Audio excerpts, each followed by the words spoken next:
The Indiana Pacers are reportedly going for a big rebuild.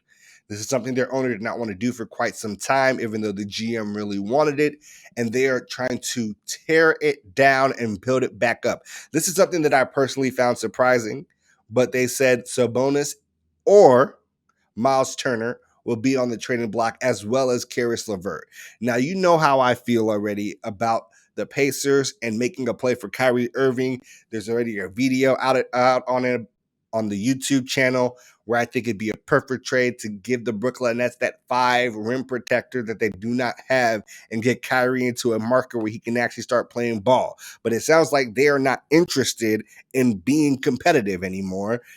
They want to fully rebuild to make what I assume they would like to call a championship roster. So where does that go?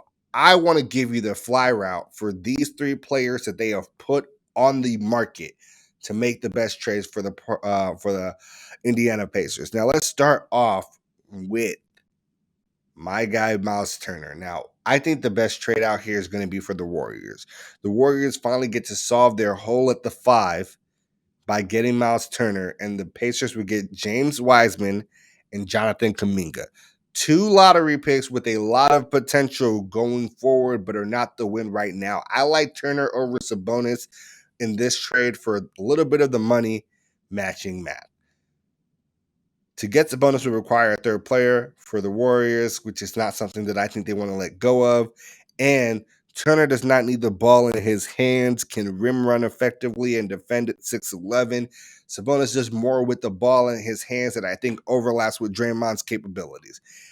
He's not everything Wiseman could be, but he is everything Wiseman has to be this season for Golden State to win it all and in the coming seasons, next 2 or 3 years.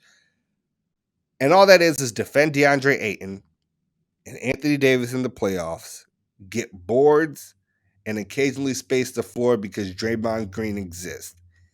Myles Turner is shooting 39% from 3 this season, almost 5 attempts per game. He's a career 35% shooter from 3, so he's definitely a stretch big that can get those boards and defend the way that they need him to. If the Pacers are really going to blow it up for rebuild, then this is the trade that does it, gets them 2 very high potential players. If the choice is to move Sabonis instead of to move Turner, I think things are pointing more towards the Portland Trailblazers, in my opinion. That is the fly route for moving Sabonis. Now, I like the Portland Trailblazers because the Blazers are still deciding whether or not they want to make Dame happy. And if they want to make Dame happy and stay, a good shot is actually getting Sabonis. Now, first off, his contract, Sabonis' contract, is super value for a player of his caliber and skills. He only makes $18.5 million a year and is signed for the next 3 years. On the other hand, CJ McCollum is making in the 30s. That is something for you to kind of get here. And if you're trying to make a move without losing CJ, and the GM has the power to kind of mortgage some of the future along, I think the trade would be Larry Nance Jr., Anthony Simons, and Nasir Little, a 2023 first round pick and the 2024 second round pick for Sabonis. Now, I know this is kind of a haul. It takes away a lot of Portland's youth. But Portland's youth only matters if you are deciding that you're not going to try to win now and win for Dame. That is just it. Otherwise, you need to get rid of that youth and get someone that can be that difference maker on this team. Give them that front court playmaker that they have been missing for damn near half a decade. Melo was actually a good fill-in spot for that, but Melo was mostly providing them scoring, not providing them a lot of the distribution of the ball and things that they could use to take some of that pressure off of Dame and allow Dame to move around without the ball as much. I actually think that would be really good for this team. They don't have as much depth, but they have a real scorer that can make moves and make assists out of the post. That adds a whole nother dimension to this Blazers team.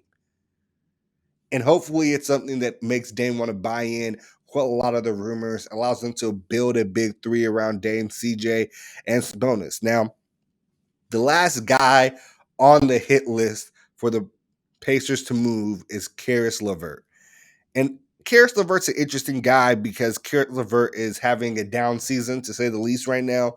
He's only averaging like 15 points a game. He averages around 20 a game for his career. He even averaged 20 a game last year in only 25 games, right? After Caris LaVert went through the trade and then they found the tumor and they got it out, etc. Let's keep it moving. For me, Caris LaVert, the sneaky place to put him will be the Pelicans.